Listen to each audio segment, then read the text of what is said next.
Amigos de Enlace 50, ya estamos con ustedes de regreso y vamos a platicar con el periodista, escritor, cronista y gran persona, Juan Cruz. Juan, bienvenido, qué gusto que estés con nosotros. Muchas gracias. Oye, Juan, me gusta mucho una idea de que la radio es importante para ti. Estamos en la radio, que también es muy importante para las personas de mi programa, que está dedicado a personas de 60 años en adelante, como nosotros. Bueno, yo soy mucho más viejo que tú. Para mí la radio es mi clase particular. Cuando yo era muy chico, mi padre se empeñó en traer una radio a casa, pero mi madre creía que eso era el diablo. Y luego en un desliz de ella, mi padre trajo la radio a casa y jamás la radio se ha ido. Y yo aprendí a leer con la radio, pero literalmente. Yo escuchaba las palabras y poco a poco las iba asimilando y eso me convirtió en el periodista que soy. Porque claro, al escuchar palabras, yo quería más palabras y quería saber cómo era el mundo. Porque yo era asmático, yo no podía salir de casa, obviamente no había ni televisión, mi familia era una familia bastante pobre y nuestra riqueza era la radio y después nuestra riqueza fue que yo aprendiera a leer y me hiciera periodista. Fui el primer periodista no solo de la familia, sino del barrio y del pueblo. A los 13 años, creo. Sí, a los 13 años yo mandé una crónica de un partido de fútbol al director del periódico, que era un periódico deportivo, pero también misceláneo. Le pareció excelente por lo que él dijo. Él dijo que yo manejaba muy bien la sintaxis y hasta el día de hoy yo no sé qué significa la palabra sintaxis, Y te definieron así desde tan chico. desde tan chico. Y Sí. luego que has entrevistado a muchísimas personas importantísimas a lo largo de toda tu vida. Y bueno, aquí en este programa de radio siempre preguntamos, ¿y a ti qué te han enseñado los años? Bueno, yo no siento que haya cumplido años. La relación que yo tengo con la vida es la de aquel muchacho con la vida. Soy evidentemente una persona muy mayor, tengo 76 años, voy para 77, y sigo teniendo los miedos y las ambiciones de un muchacho, porque eso no viene con la edad, sino viene con la incertidumbre, con la alegría, todos los sentimientos conspiran para que nosotros no perdamos de vista que seguimos teniendo en parte la vida de un joven pendiente. Qué bonito, qué bonito. Dicen, he leído de ti y he escuchado entrevistas, y dicen que escribes desde las emociones, o sea que no puedes hacer ni una crónica como periodista, ni uno de tus 40 libros, no sé si ya son más de 40 Sí, ahorita, son dos más. a 42, fíjate nada más, pero que las emociones son algo muy importante para ti. Sí, porque es lo que te hace humano. Si tú pasas, como se dice en España, si a ti te da igual, lo que escribes le dará igual al lector o al oyente o al televidente. Y yo escribo como si fuera la primera vez. Yo he estado ahora aquí varios días, 2 semanas, y he escrito todos los días sobre Gabriel García Márquez, porque quiero eh, contar el alma de Gabriel García Márquez, no el alma de su literatura. Y eso es muy difícil de hacer, pero tampoco es que yo lo quiera hacer difícil. Pero si piensas un poco en las personas, todas terminan y empiezan siendo iguales. Y yo vi a García Márquez cuando era un joven, muy eh, embebido en jugar con sus hijos, y lo vi cuando ya él no sabía que era Gabriel García Márquez. A lo largo del tiempo lo vi de distintas maneras y yo creo que eso me ha dado razones para hablar hoy de un Gabo que quizá lo conoció todo el mundo, pero es mi Gabo, no que sea mío, pero sí es el que yo he visto. Y esto me lo ha dado México. Estoy seguro, he visto su casa, he vivido estos días en la casa Gabo, que se llama así, donde vienen estudiantes o escritores a pasar unas semanas o un mes o unos meses. Y nada más llegar, yo vi el sitio donde él escribió Cien años de soledad.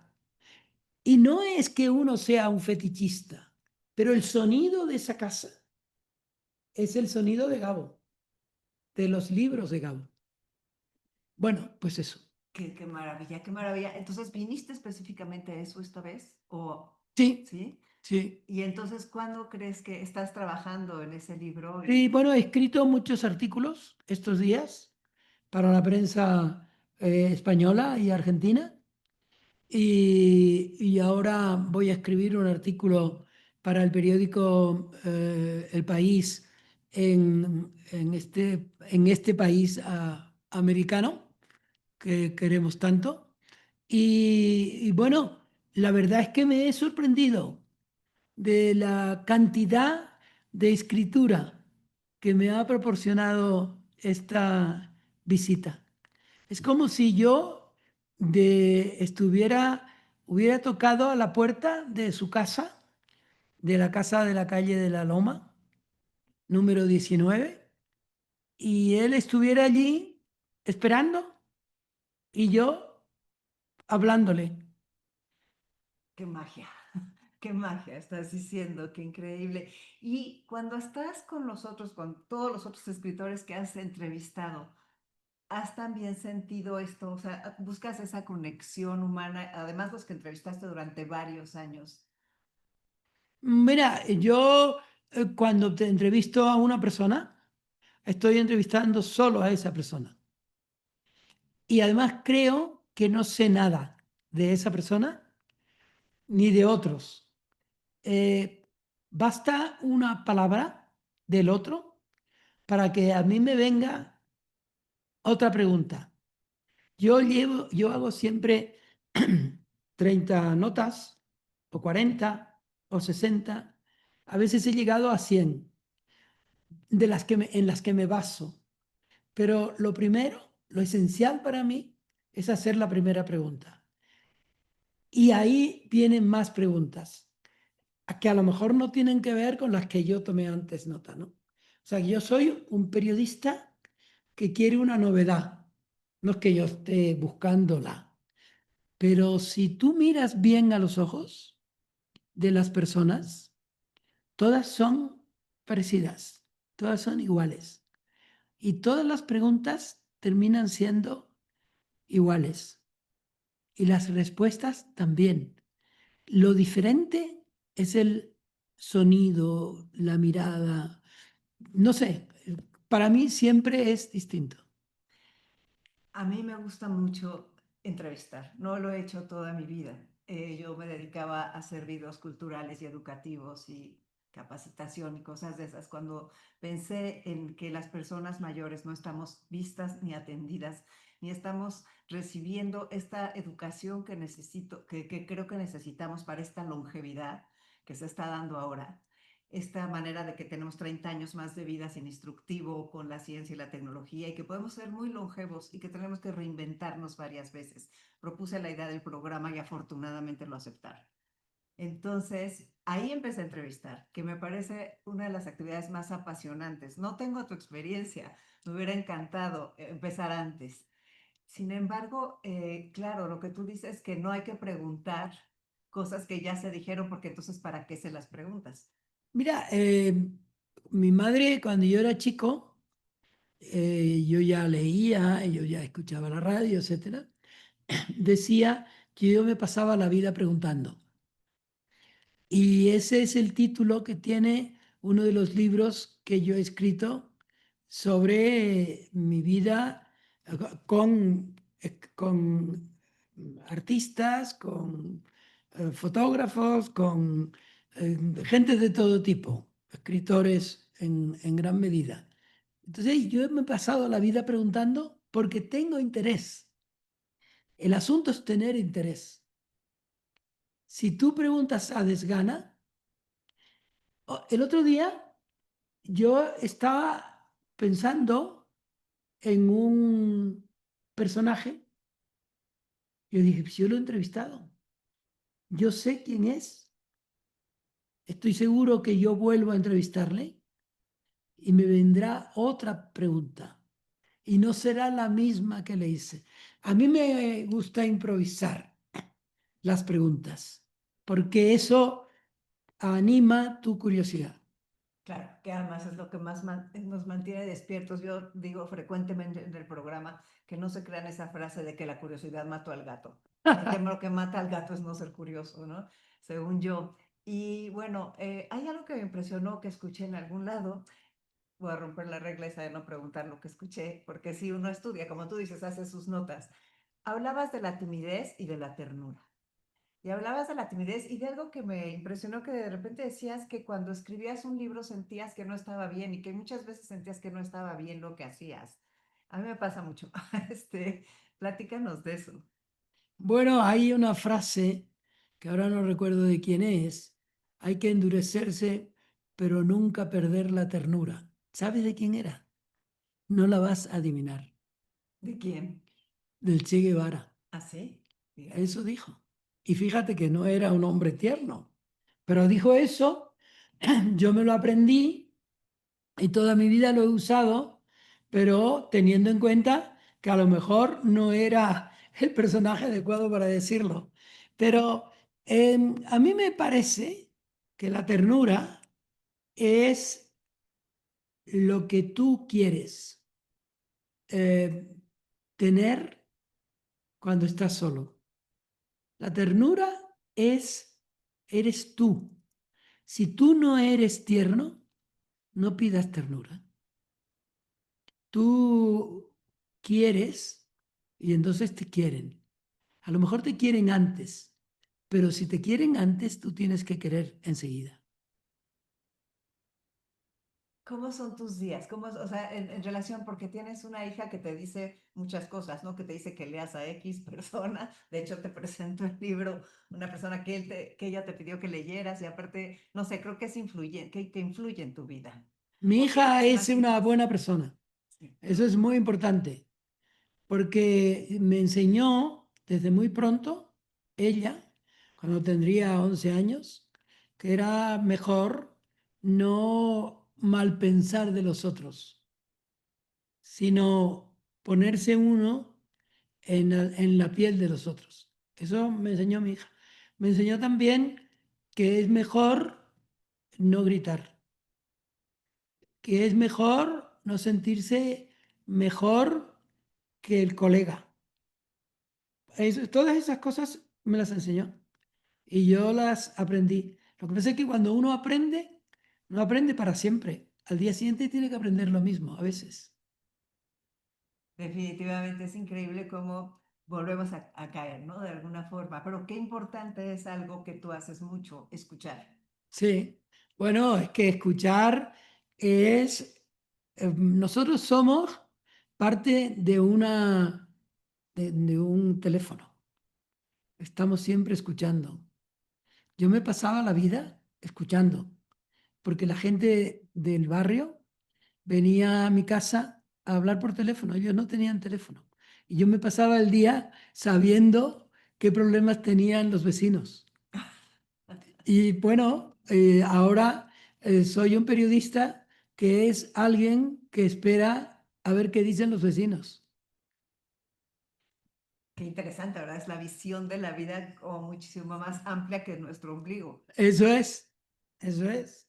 De hecho, el ombligo a veces, si eres muy engreído, te llega hasta la frente. Qué bárbaro, qué frase, pues sí. Y supongo que habrás tratado con algunas personas que costaba un poco de trabajo por su ego o por su, no sé, por su Bueno, pedantería. sí, sí, yo he sufrido eso. Y imagino que en algunos tiempos de mi vida, incluso esta mañana, yo he sido también un engreído. Lo trato de eliminar gracias a mi oficio. Un periodista engreído es un ser humano eh, temible. Pero tu parte de escritor, o sea, desde luego que no es que esté diciendo que seas engreído, pero esa parte, ¿la separas mucho, la parte de periodista y de escritor, o las Estos juntas? días aquí en México, escribiendo tan asiduamente, casi todos los días he escrito de García Márquez y de sensaciones que yo he tenido con respecto a él, yo me he sentido las dos cosas, periodista y persona que está tratando de escuchar lo que vivió otro. O sea, obviamente no lo puedo entrevistar, pero sí lo puedo entrever a García Márquez. Ahora un poco mejor. México es un buen catalizador de personajes, ¿Por qué? porque es un sitio muy complejo y muy complicado, y en este tiempo es extremadamente complicado. Hay un texto de Luis Ars, el que escribió las entrevistas con los que venían al boom y que eran prácticamente desconocidos. Y hay una conversación con Gabo en la que Gabo le explica la dificultad que estaba viviendo Colombia en 1965. Decía, es muy difícil dormir en, eh, en este país, que era Macondo. Es muy difícil conciliar el sueño en Macondo. Hoy eso lo hubiera dicho de México. Es muy difícil conciliar el sueño en México. Algo está pasando y es evidente que está pasando en este país que está creciendo el miedo y está creciendo la maldad. Y eso es lo que pasaba en Colombia entonces. Y cuando leí ese párrafo tan grande que tiene ese libro acerca de lo que pasaba en Colombia, sentí que yo estaba viviendo eso aquí en Colombia, en En México. México. Sí, han pasado muchas cosas y estamos muy perdidos. Yo siento que estamos muy perdidos, estamos asustados, estamos sorprendidos. El lugar donde yo vivo, que es a 2 horas de aquí, yo no sabía que la noche del lunes habían cerrado todos los accesos, pero todos, entradas y salidas de todas las carreteras, porque había un operativo militar y de la Marina para pescar a todos los narcos y a todas las personas que están cobrando derecho de piso. Y hubo, o sea, al día siguiente estaba vacío el pueblo. Son sensaciones que no vivíamos, o sea, cuando menos con mi edad. Eso que me estás diciendo lo escuché decir ayer en casa de un escritor en cuya casa me estoy quedando, que una señora le decía como susurrando a él de lo que había pasado la noche anterior en su casa, al lado de su casa, y la matanza que hubo. Aquí no hubo matanza, pero es otra más. Sí, sí. Entonces, eso es el problema. Entonces, vivimos con miedo y no sabemos cómo armarnos contra eso. Y jalando el tema hacia las personas mayores, o sea, las personas que somos entre los guardianes de la esperanza, los que queremos dejar algún ejemplo, los que queremos proteger a los nuestros. O sea, de alguna forma la edad te da esa visión y te da esa visión de que no había, de que eso no pasaba y la preocupación de qué viene, ¿no? Sin poder hacer mucho. Y de cómo van a estar armadas las nuevas generaciones para vivir situaciones como esta. Am, hay un problema que es la pérdida de la conciencia. Y la pérdida de la conciencia es cuando la maldad te da lo mismo. Y este me parece que es un problema que ocurre en las guerras y ocurre en una paz cuando ésta no permite que el otro la merezca como tú. Entonces, México a mí me ha sorprendido eh, que todo el mundo, incluso mis sobrinos en Tenerife, me decía, Juanillo, ten cuidado. Eso es terrible. Cuando hasta los jóvenes de tu familia saben en una isla remota del Atlántico que yo vengo a un sitio donde puede pasar cualquier cosa, me parece que es algo que la nación, el país, el gobierno, los gobiernos sucesivos tienen que cuidar. No se puede eh, tener para siempre miedo. No puede ser siempre insomne, Macondo. No puede ser siempre insomne. ¿Tú has manejado en varias de tus novelas o de tus crónicas este tema del miedo? Sí, porque lo siento. Siento el miedo. El miedo forma parte de lo que nos acompaña de niños y hace que queramos que estén cerca a los padres, sobre todo la madre. Luego de mayor sigues teniendo miedo y entonces no miras atrás y sigues caminando en la noche, ¿no? Y ahora hay en todo el mundo hay miedo.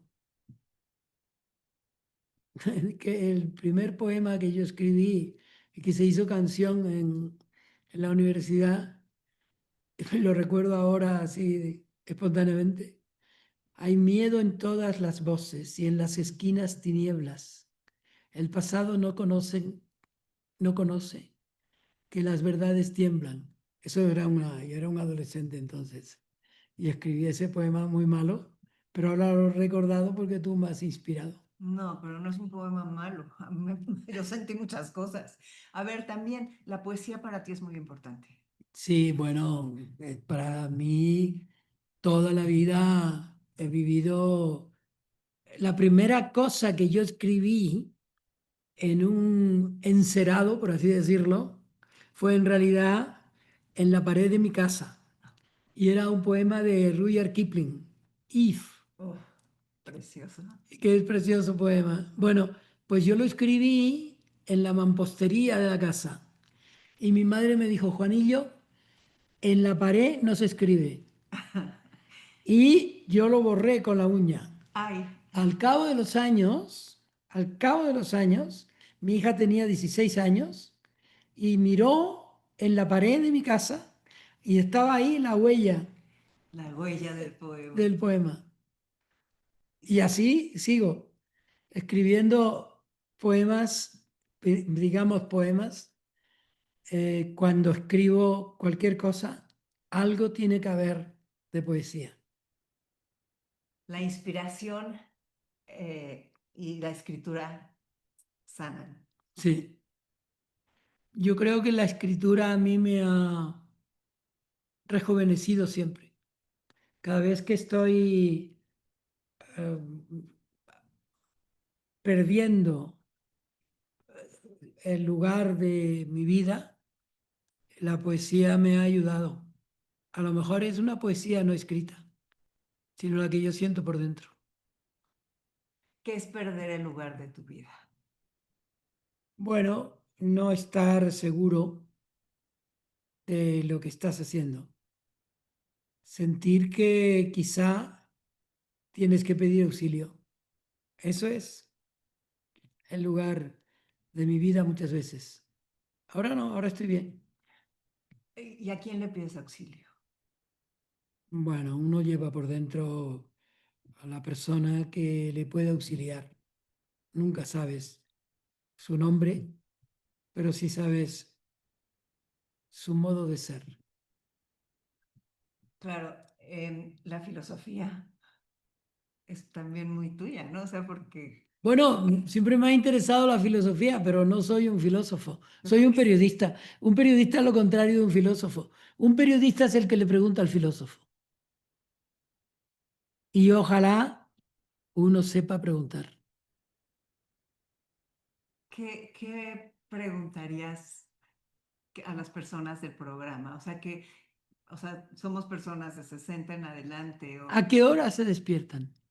ok, 6 de la mañana. Me imagino que muchos nos despertamos a esa hora. ¿A qué hora se despiertan? ¿Y cuál es el primer sueño despierto? Wow, ya ves, ¿Qué me espera de la vida, no? Yo pregunto eso, ¿qué me espera de la vida? Ahora tengo una suerte, que es que yo era muy asmático y ahora no soy casi asmático. A veces me despierto diciendo, mira, ya no soy asmático. ¿Y qué es lo que más te gusta hacer además de leer, de escribir, de hacer poesía? Ah, bueno, de entrevistar a todos estos personajes de todos Bueno, lados. todo eso es que me lleva mucho tiempo. Es todo. Sí, me Si, imagino que si te me, lleva si todo me el tiene que tiempo. gustar algo más, es el fútbol. Ah, El Barcelona. en Barcelona, siendo de Canarias. Bueno, es que el Barcelona es universal. Sí, por supuesto. Entonces, de fútbol. ¿Y el cine, por ejemplo? Mucho. Ahora, en la casa donde he estado, me han puesto durante todos los días que he estado, cada día un capítulo de la serie que se ha hecho sobre cómo se hizo el Gran Gatsby, no el Gran Gatsby, no, perdón, la película de Marlon Brando, ¿cómo se llama? Es tan El El Padrino. Padrino. El Padrino. Hay una serie Es una sobre este. serie que es impresionante. Cómo la mafia, cómo la mafia ayudó a que se hiciera El Padrino. Por supuesto. Porque la La mafia, mafia. una parte de la mafia, no quería que se hiciera El Padrino. Y otra parte sí. Con tal de ganarle a la otra parte Sí. enemiga. Bueno, impresionante. La serie es impresionante. Qué bien, hay que verla, no la he visto, la voy a ver. ¿Y qué esperas de aquí en adelante? O sea, ¿tú eres una persona que planea o eres alguien? Hay muchas No, personas que dicen hay que planear porque yo no somos... planeo nada, Ah, yo nada. no planeo nada, yo no planeo nada. ¿Qué va? No tengo fuerza. Es- Yo escribo y no sé tampoco lo que voy a escribir. Hoy me han encargado un artículo, pero si no hubiera estado contigo aquí este rato, lo hubiera escrito ya. Pues gracias por estar conmigo este rato. Pero ven, hay algo que tengo una duda. Muchas personas te dicen, si tienes 70 años, o sea, 67 tengo yo, 76 tienes tú, te dicen, es que ya tienes que ver muy bien qué vas a hacer con tu tiempo, porque te queda menos. Siempre nos queda menos, ya sé, pero ¿qué opinas de esa postura? Es que yo no tengo el carnet de identidad en mi cabeza todo el día. Yo ahora mismo me han encargado eso y es como si me encargaran la primera crónica. No, yo no. Yo ahora sé que estoy cansado porque he comido poco. Ahora voy a comer algo. Pero en cuanto coma, yo escribo lo que me han pedido. ¿Cómo? Ya veré. Qué bien, tienes una vida muy alegre como tu mirada. Sí, bueno, Pues muchas gracias, Juan. Mándales un mensaje a los del programa por la radio que tanto te gusta. la vida es lo que empieza ahora.